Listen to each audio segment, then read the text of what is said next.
Okay, we're going to take a look at 107, I believe it is. It has to do with the surface area of a couple of shapes.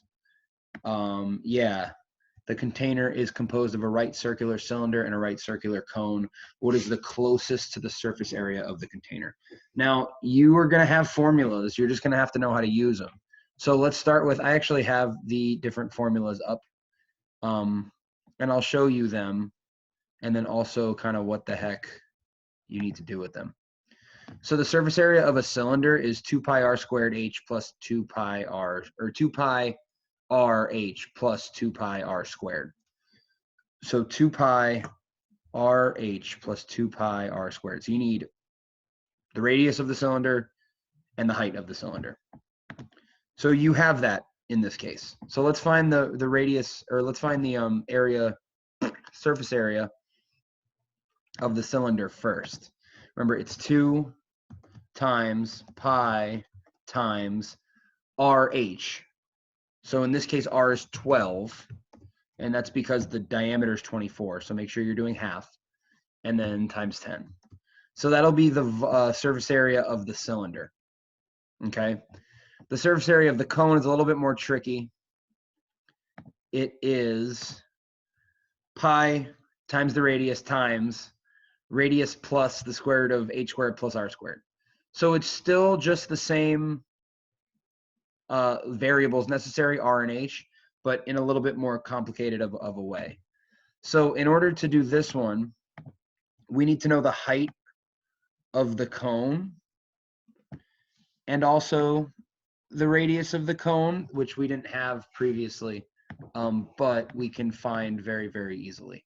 So we're going to find the height of the cone, and we're going to find the radius of the cone. The radius of the cone, hopefully you can see, is the same as the radius of the cylinder, so 12. And that's really important because this is a right triangle, and if one side of it is 12 and the hypotenuse is 13, you can do the Pythagorean theorem to know that the other side is 5. That I'm not going to do for you. It's the Pythagorean theorem, and also 5, 12, 13 is a pretty classic right triangle value.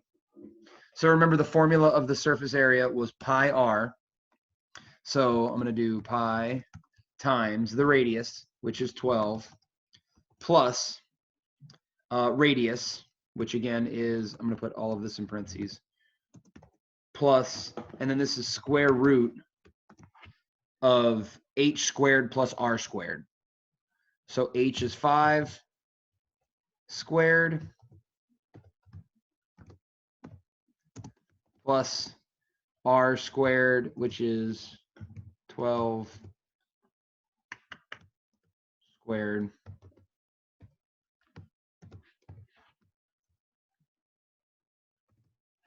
So it's a lot, but it's very doable. Make sure that you're, drop my calculator. Just do them separately. 2 times 3.14 times 12 times 10.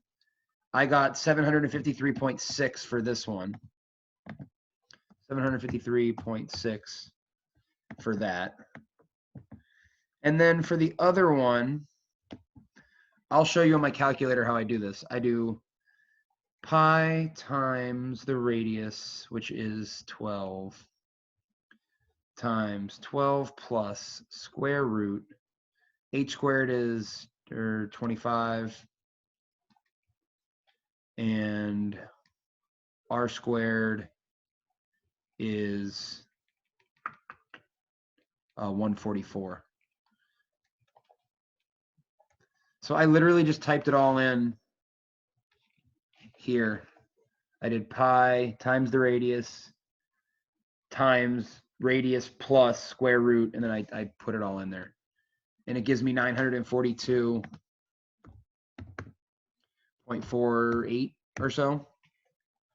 And when I add that to 753.6, I get 1696, which is D. So it's a tricky one just because these formulas are really, really complicated looking. But in reality, all you need is the radius and the height, and then you can defer to these formulas, which you'll have. Radius is 5. No. Radius is 12. Height is 5. Just practice using the formulas. The radius was 12. The height was 10. So, is that what I got?